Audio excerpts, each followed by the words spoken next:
When we left off, single mom Rachel Miller had just discovered a chilling message on her kitchen table. "You should have stayed quiet." It was signed in red ink. No fingerprints. No witnesses. And the man who'd tried to evict her, Martin Cole, had vanished without a trace. But as detectives would soon learn, Martin's disappearance was only the beginning.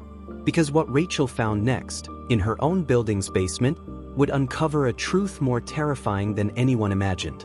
The investigation heats up. 2 weeks after Martin vanished, detectives from the Financial Crimes Unit called Rachel back in for questioning. They'd uncovered dozens of shell companies, all traced to Martin and his mysterious, silent partner, David Lang, the same developer accused of laundering money through fake property investments. But then came the real shocker. Martin Cole wasn't even Martin Cole. His real name was Thomas Elroy, a man who'd been charged, and later acquitted, for insurance fraud in 2005. Since then, he'd changed his name, started over, and built a real estate empire built entirely on lies. Rachel wasn't just fighting a landlord. She was exposing a career criminal hiding in plain sight. Detectives asked Rachel if she'd noticed anything strange in her building, anything connected to Martin's business. She mentioned something she'd brushed off before, a locked door in the basement that no one had been able to open since she'd purchased the property. According to the old maintenance records, it was listed as a storage unit. But no keys existed, and the last recorded access was, you guessed it, under Martin's name. So one night, Rachel decided to see for herself. She took her phone, a flashlight, and her courage, and went down into the basement. It was cold, silent. Dust floated in the beam of her flashlight like falling snow. She followed the narrow concrete hallway to the far corner, where that heavy, rusted door stood. The lock was ancient, but after a few hard taps with a hammer, it snapped. The door creaked open, and the smell hit her first, damp wood, rust, and something else. Something metallic. Inside was a small, windowless room, empty except for a filing cabinet, a chair, and a single bare light bulb hanging from the ceiling. She opened the first drawer. Inside were dozens of tenant folders, each labeled with names and dates. Every file had eviction notices, complaint letters, even police reports. But at the bottom of the drawer, she found something that froze her blood: 2 missing person flyers. Both tenants from one of Martin's other properties. Both last seen the week before their eviction dates. Rachel's hands shook as she opened the second drawer. Inside was a small external hard drive, taped to a manila envelope. On it, Martin's fake company logo, Harbor Realty Management. She brought it upstairs, plugged it into her laptop, and waited. There were 13 video files, all dated between 2011 and 2013, each named after a tenant's address. She clicked the first one. Grainy black and white footage filled the screen. A living room, with a single woman arguing with someone off camera. A man's voice answered. Martin's. He wasn't filming property walkthroughs. He was recording confrontations with tenants he planned to evict, intimidating them, threatening them, and sometimes showing up late at night. In one video, you could hear a woman scream. Then, silence. The file cut off. Rachel didn't hesitate. She called the police. Within hours, the basement was sealed off, and the hard drive was taken into evidence. Detectives told her she'd done the right thing.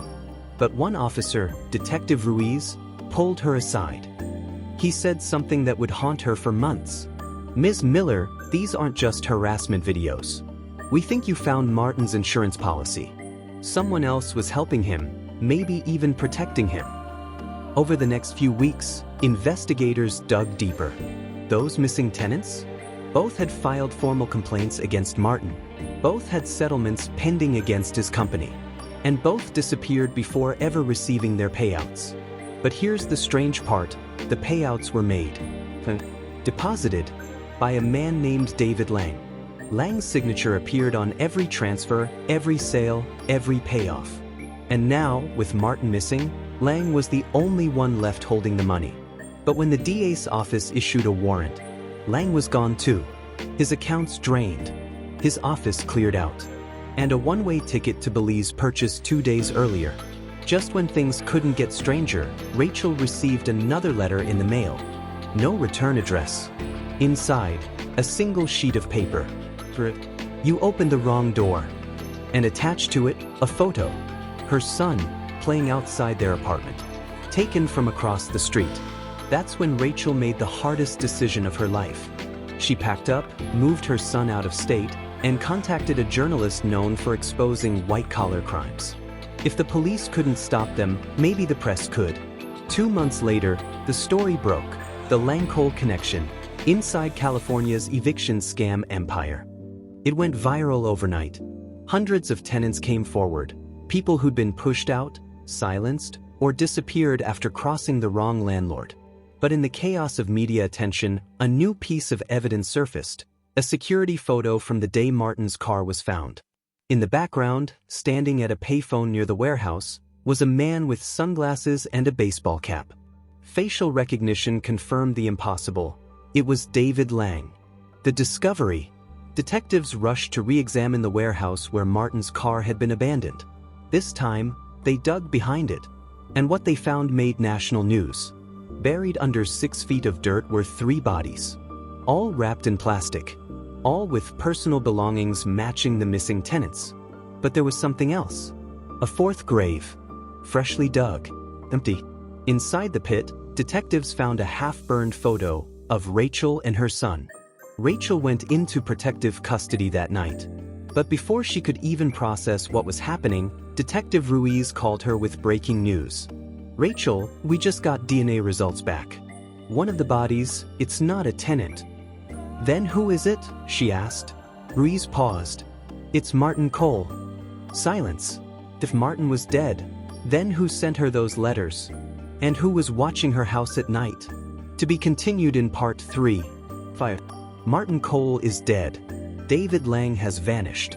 And someone out there still knows where Rachel lives. In Part 3, we uncover the truth buried deeper than any basement, and the shocking identity of the man who sent that final message.